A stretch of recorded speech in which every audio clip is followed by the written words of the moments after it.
Top of the morning, Dan and Amy. Piece in RealClearPolitics.com. Yanan Weiss, a tech entrepreneur, military veteran, bioengineer by education. The virus is now known to have an infection fatality rate for most people under 65 that is no more dangerous than driving 13 to 101 miles per day.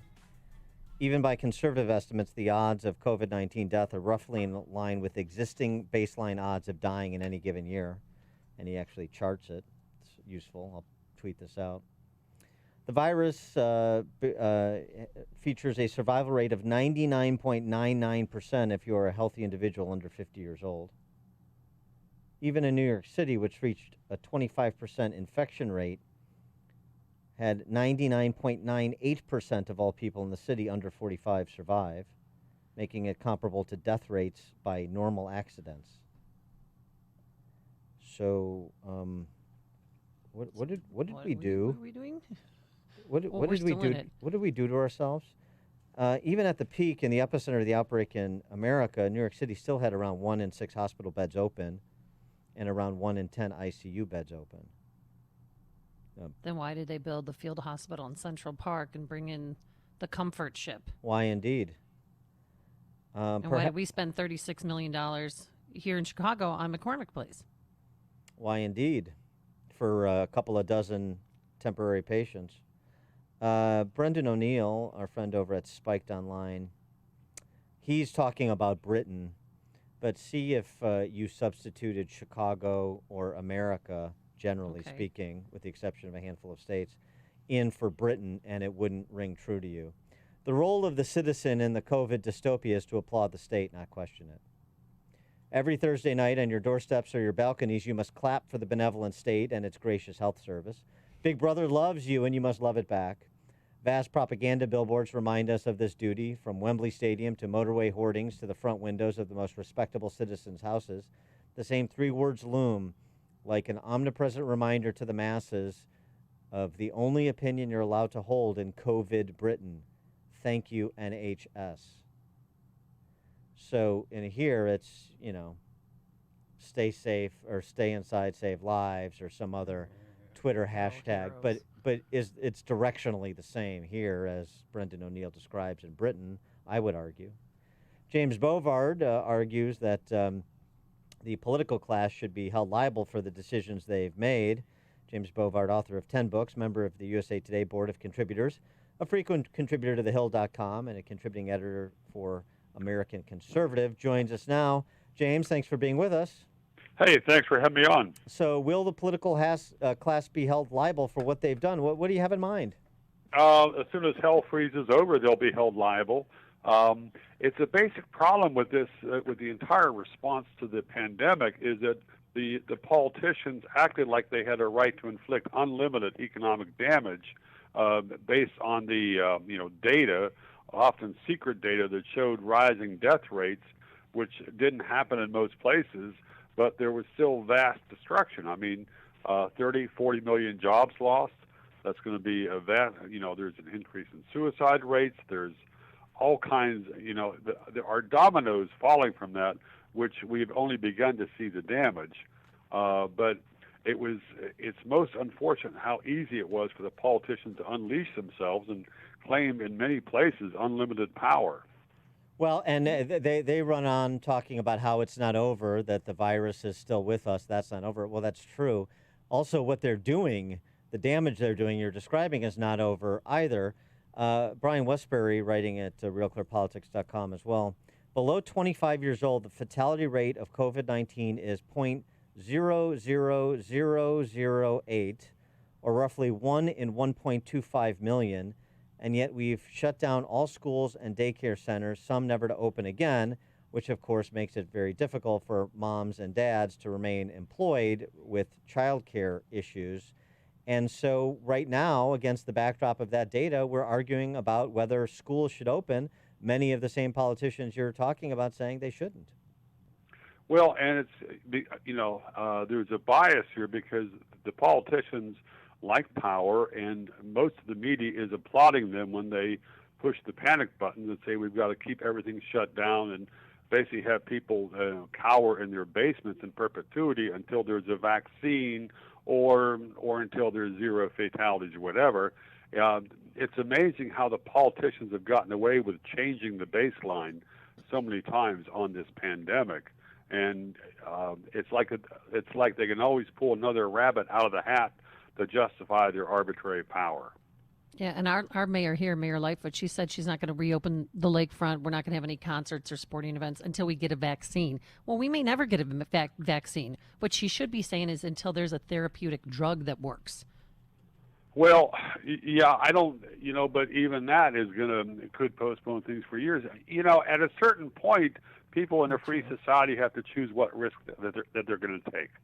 I was out on some hiking trails on the C&O Canal it goes along the Potomac River. There were lots of folks there. Half of them were wearing masks, but almost everybody was keeping their double elbows distance from people. And I'm sure there's some politicians who would like to shut down all the trails, because there's some people that don't do that. But I mean, at some point, people have a right to have a life, but that's kind of been suspended since the pandemic started.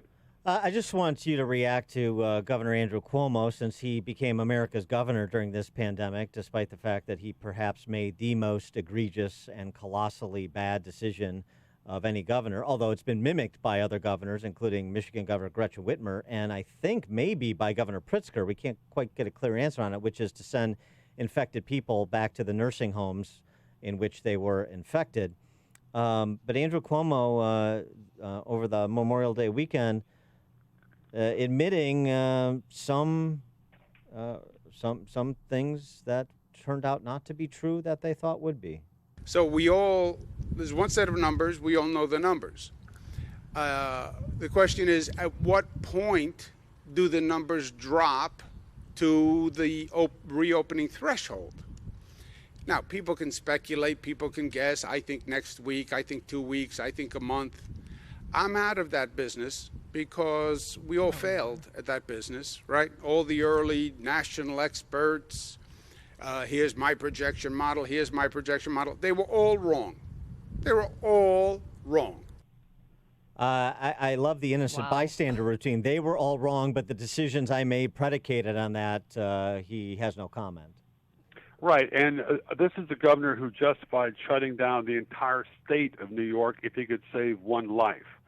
And so you have almost 20 million people put under house arrest to save one life. That was his standard. But, throughout this pandemic response, politicians have simply ignored the collateral damage they have done to people's lives, to the economy, to jobs, to businesses, to learning, and the simple joy of life. It's like so many politicians have acted like that they're entitled to be dictators. And, you got the Governor Cuomo there saying, well, everybody was wrong. Yeah, maybe everybody was wrong, but you were the dictator. Right. And he made the wrong decision with bad information. Oh, he made horrendous wrong decisions. And there was a sanctimony about Cuomo and many other politicians. I see that locally here in Montgomery County, Maryland. It's like that they're doing God's work, and, anyone who's upset about being under house arrest is selfish or evil or stupid. And it's like, no, this is not what the founding fathers made this country for people to lose all their freedom based on hypothetical future risks. James, I can't talk to you right now. I'm too busy saving lives. That's essentially the attitude, right?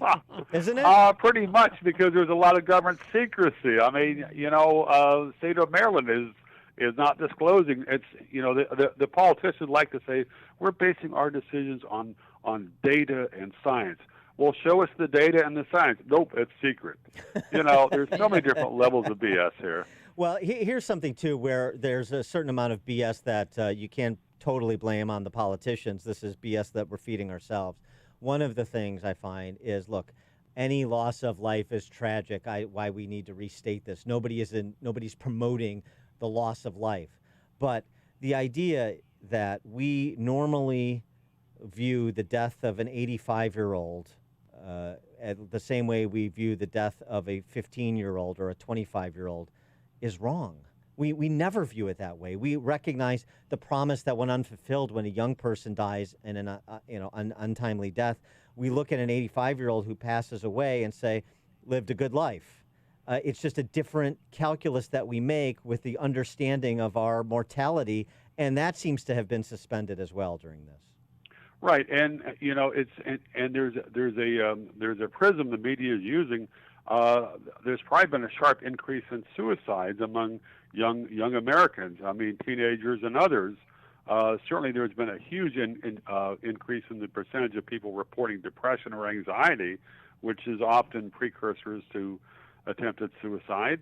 But this doesn't count as long as the it's like the politicians have the right to point at the only numbers that matter, and everything else we're supposed to ignore. But there is so much damage that has been done, and yet with the way that the courts and the laws work in America, thanks to sovereign immunity, it will be impossible to hold politicians liable, even for cases like Governor Cuomo in the nursing homes, where his policy of sending COVID patients there killed thousands of people, probably, or even more bizarre in Pennsylvania, where you had the health czar follow a similar policy and then pull her own 95-year-old mother out of a nursing home to keep her safe. Oh my gosh! So, are you surprised where we are today, where we've become a better safe than sorry, out of an abundance of caution nation, with so many of us, such a large percentage of Americans infantilized by their government? That's a great question. Oh, that's a hard one. No, I mean this is sort of like an echo of the weeks and months after 9/11, when so many people were so frightened and they were so desperate for to have a great leader who promised to keep them safe, no matter how many foreign nations we had to invade or bomb. It was sort of like back then. There was a constant refrain: we have to, the government has to do this, or else the terrorists will win. People have to stay and, keep quiet and not complain, or else the terrorists will win. Well, it's the same kind of nonsense now, or else the pandemic will win, or else COVID will come back. And it's like, life has risks.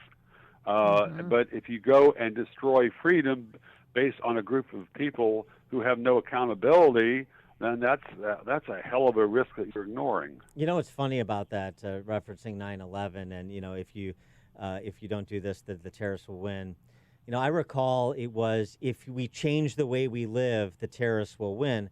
Well, that's exactly what we did with the expansion of the surveillance state, the growth of the FBI's footprint, all this political correctness with respect to Islamist terrorism and the newspeak that emanated from during the post-9/11 era, particularly during Obama's presidency. We did change the way we live, so I guess the terrorists won. Well, yeah, I mean, something that George Bush was saying, that the terrorists hated us for our freedom, so we got rid of our freedom. Yeah. We didn't get rid of all of it, but we put a hell of a dent in it. We got rid of a lot of it. Well, and that's the same thing here. So, we have to defeat this virus so we can go back to the way we live. But the problem is we're not going back to the way we live because of the decisions we've made and essentially the concessions that we have given to a political class that will take and hold on to those concessions. It was not a concession on my part. I mean, it wasn't voluntary on my part. It was like, okay, do I want to get arrested? I don't think so. Not today. But no, they just seized power and false pretenses. But this is what politicians have done for thousands of years. And so, this is just one more pretext for them to grab power and to lie to people. There are risks, and it certainly makes sense to do some things. I was in favor of social distancing early on, even prior to the governor's shelter-in-place order in this state. But a lot of Marylanders were already, doing that prior to the government dictating it. People were taking precautions for their own health. I mean, government assumes that everybody's an idiot who's going to go out and hug everybody they see. But people aren't that stupid. Well, if I have one more politician tell me to wash my hands, I mean, for the love of all that's holy, stop already. What did Ambrose Bierce say about politicians? Where public vice where private vice becomes public virtue. That's what we have, right? They magically become our betters. Wonderful. Yes. Yep. He was one of my favorite writers. And you wrote in your article, too, about the state of Missouri suing the government of China. Is that going to, I mean, they're claiming it's liable for the losses inflicted by the virus. And, you know, I Right. believe revenge is a dish best served cold. And some days I get very angry and try to control myself about what China did to the world, not just to America. Yeah. I think there's a lot of blame on the Chinese government on their secrecy, on their falsehoods, and maybe on that military bioweapons lab. I don't. There's a lot of questions that we don't know. But as far as counting on a lawsuit to get to get recompense, that's a type of lawsuit which almost never works. But I mean, the contrast I was making in my article, I mean, the state of Missouri's got a better chance suing the government of China than the average American does suing their state government for the damage that was inflicted unnecessarily. He is James Bovard, author of 10 books, member of the USA Today Board of Contributors, frequent contributor to thehill.com, and a contributing editor for American Conservative. James, thanks for joining us. Appreciate it. Hey, thanks a lot. It was fun. Take care. Thanks. And he joined us on our turnkey.pro answer line. If you're talking about it, Dan and Amy are talking about it. It's Chicago's Morning Answer on AM 560. The Answer. After 25 years of building websites for all kinds of companies in many different industries, AmericanEagle.com realized a well-designed website is also your best employee, bringing efficiency, revenue, production, showing up every day, giving above and beyond to increase your bottom line. That's what a website designed, developed, and hosted by AmericanEagle.com has brought to so many clients. An AmericanEagle.com website is a